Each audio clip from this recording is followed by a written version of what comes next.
Bismillahirrahmanirrahim. Assalamualaikum warahmatullahi wabarakatuh. Kami dari kelompok 9 ingin mempresentasikan implementasi Xbert pada bidang pendidikan.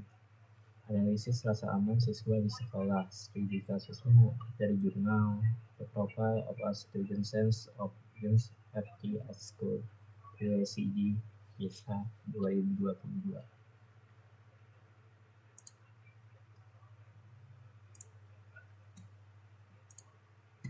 Besar sekali. Iya, baca.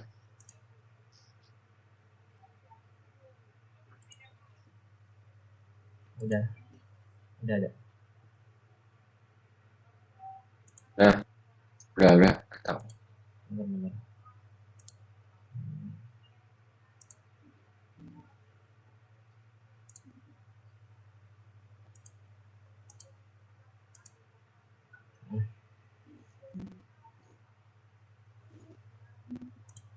Udah ada, Mas? Udah.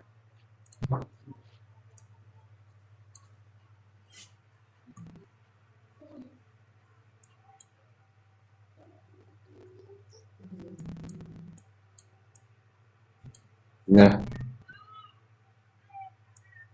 Bentar.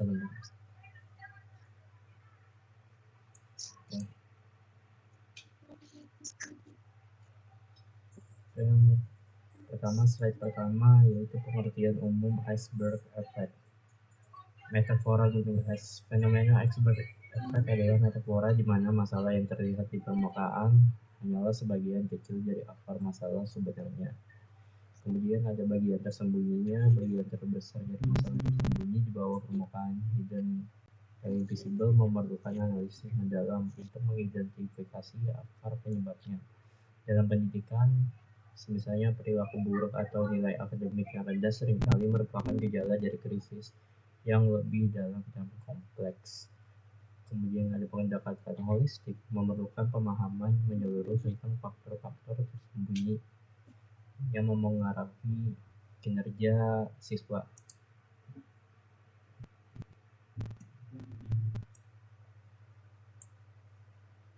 Kemudian perspektif teori pendapat ahli. Yang pertama ada teori ekologi Bro Van Benner 1979.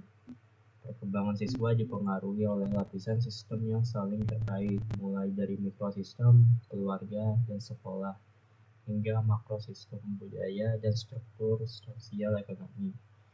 Kemudian kedua, teori keamanan psikologis. Lingkungan yang aman secara psikologis mengurangi ketakutan dan penolakan dan kritik, sehingga meningkatkan ketahanan terhadap stres dan kemampuan belajar. Ketiga, kesimpulan integratif. Masalah akademik tidak berdiri sendiri, melainkan hasil interaksi kompleks lingkungan sosial, emosional, dan struktural siswa. Lanjut ke studi The Profile of Student Safety. Jurnal referensinya The Profile of a Student Social, Emotional, and Academic Dimension. Metodologi penelitian, sampelnya ada 613.744 siswa usia 15 tahun. Cakupannya ada 80 negara. Datanya OECD PISA 2022. Analisis ini berfokus membandingkan profil siswa yang merasa aman versus tidak aman di sekolah berdasarkan dimensi sosial, emosional, dan akademik.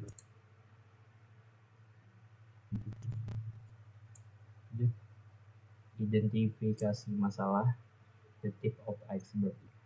Bagian permukaan gejala akademik terlihat. Yang pertama ada ketidakteraturan. Siswa sering terlambat datang ke sekolah dan melakukan absen tanpa izin. Bolos. Kemudian ada pengulangan kelas. Terjadinya pengulangan kelas karena tidak memenuhi standar akademik, tidak naik kelas. Kurangnya partisipasi aktif dalam kegiatan harian di kelas dan diskusi pembelajaran. Perspektif umum secara sekilas, gejala-gejala ini sering dianggap sebagai masalah kemalasan atau kurangnya motivasi akademik murni tanpa melihat faktor-faktor tersembunyi di baliknya. Lanjut, Mas. Oke, selanjutnya yaitu analisis akar masalah, the hidden iceberg. Bagian bawah permukaan faktor tersembunyi, faktor emosional, tingkat stres yang sangat tinggi, kurangnya kontrol terhadap emosi, ketidakpuasan terhadap kehidupan, kecemasan berkelanjutan. Faktor yang kedua yaitu faktor sosial, pengalaman menjadi korban bullying, kurangnya dukungan dari guru, tidak ada rasa memiliki sense of belonging, keterasingan sosial. Yang ketiga, faktor struktural, sel keluarga ISIS rendah, kesenjangan ekonomi, hambatan budaya, dan kurangnya akses sumber daya.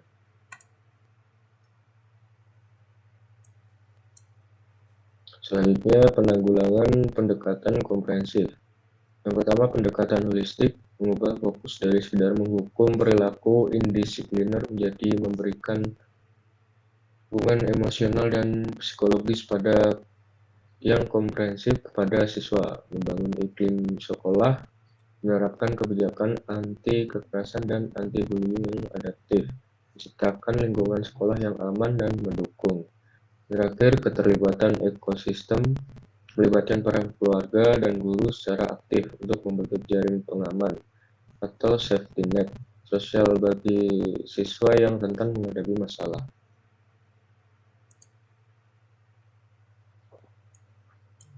Solusi dari tim kami, kelompok 9 harusnya ini, pemantauan psikologi berkala. Sekolah tidak hanya menilai rapor akademik, tetapi juga melakukan asesmen berkala terhadap kesejahteraan psikologis siswa melalui survei dan observasi terstruktur.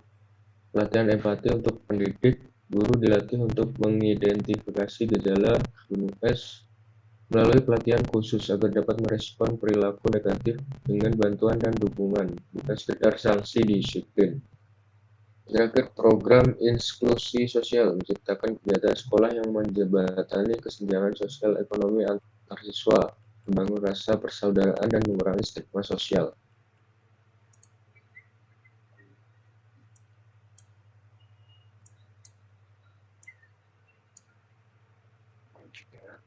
Future research, saran untuk penelitian selanjutnya, studi longitudinal. Diperlakukan penelitian longitudinal untuk melacak efek jangka panjang dari intervensi emosional terhadap perbaikan nilai akademik siswa secara sistematis. Yang kedua, integrasi teknologi AI. Penelitian lanjutan dapat menguji efektivitas integrasi kecerdasan buatan AI untuk membuat tanda-tanda stres tersembunyi dari pola perilaku siswa di lingkungan kampus atau sekolah. Yang ketiga, konteks negara berkembang. Fokus pada efektivitas kebijakan sekolah inklusif di negara-negara berkembang dengan mempertimbangkan konteks budaya dan sumber daya yang terbatas.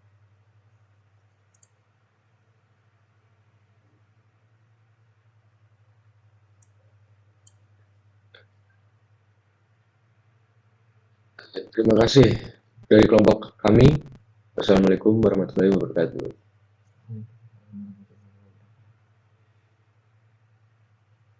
Langsung aja kan ya, lanjut ke PPT. Oh, lanjut. Iya.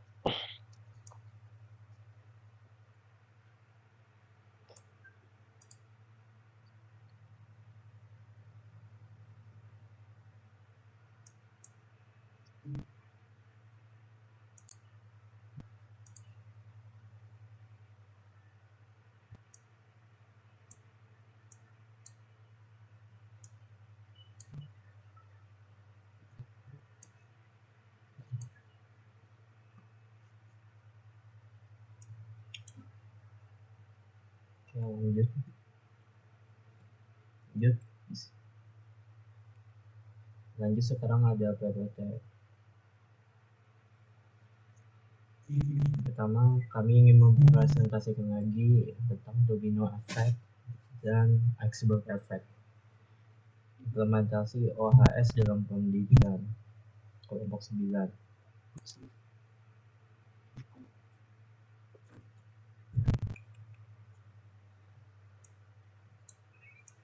Oke, di sini ada dua model teoritis K3. Yang pertama, domino effect. Model Henry menyatakan bahwa insiden terjadi melalui reaksi berantai seperti kartu domino yang jatuh berurutan. Jika satu faktor dihilangkan, rantai kecelakaan akan putus. Kemudian iceberg effect menunjukkan bahwa kerugian langsung hanyalah sebagian kecil, sementara kerugian tersembunyi di bawah permukaan jauh lebih masif dan berdampak luas.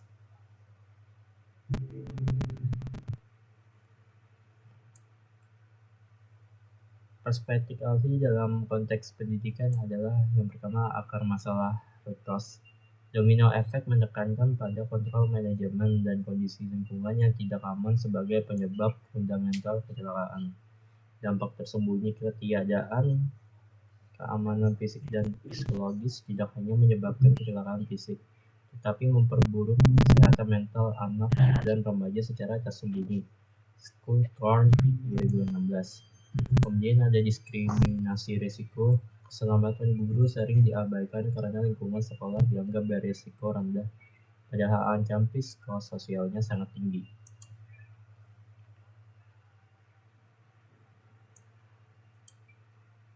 Kemudian studi kasusnya jurnal MDPA Safety 2006. Yang pertama, 6 sekolah di Jakarta, 217 guru responden, 99,4% kesadaran K3, tingkat pemahaman guru. Meskipun tingkat kesadarannya sangat tinggi, praktik implementasi tetap suboptimal akibat kurangnya sistem pendukung dan kebijakan formal.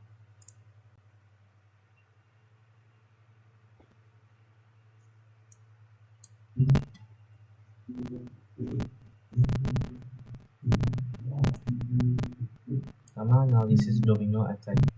Yang pertama ada kekurangan regulasi, minim pelatihan, budaya prioritas rendah, kondisi tidak aman, kecelakaan.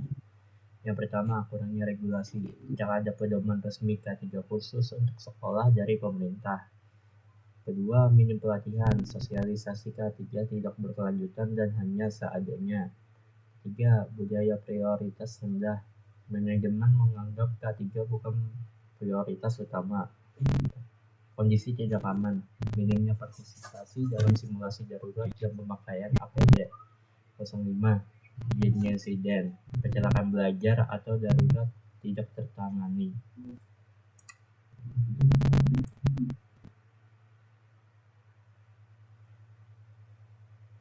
Lanjut, Mas. Oke, selanjutnya analisis iceberg effect. Yang pertama, dampak terlihat atau direct cause. Biaya pengobatan cedera fisik akibat kecelakaan, kerusakan fasilitas sekolah, dan klaim asuransi. Kedua, dampak tersembunyi atau indirect cause.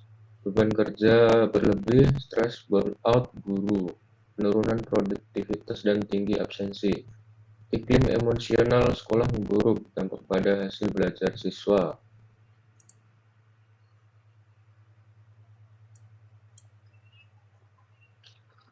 Strategi penanggulangan, memutus rantai domino, membuat SOP K3 yang jelas, dan mengadakan simulasi serta pelatihan darurat secara berkala di tingkat sekolah.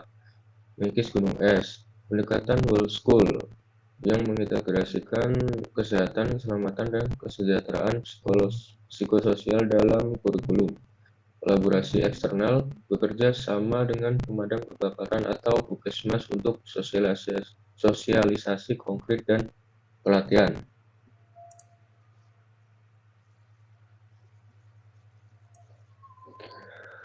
Solusi inovatif dari tim. Yang pertama ada digitalisasi pelaporan, yaitu aplikasi mobile atau IoT untuk melacak kondisi fasilitas secara real time, untuk rantai domino effect lebih dini. Kedua, komite K3 internal, Satgas K3 melibatkan guru, staf, dan siswa untuk menjadikan OHS sebagai budaya bukan respon reaktif. Yang ketiga, ruang aman psikologis, program dukungan sebaya, peer support, bagi guru untuk mengurangi dampak gunung es berupa stres kerja.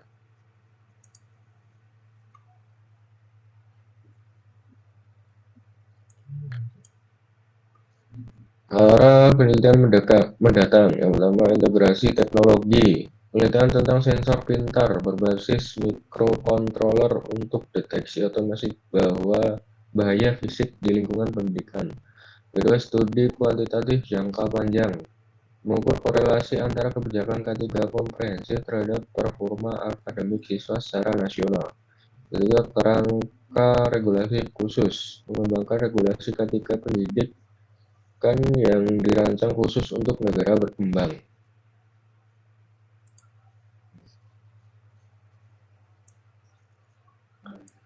Oke, sekian dari kelompok kami. Terima kasih. Wassalamualaikum warahmatullahi wabarakatuh. Waalaikumsalam warahmatullahi wabarakatuh. Selesai.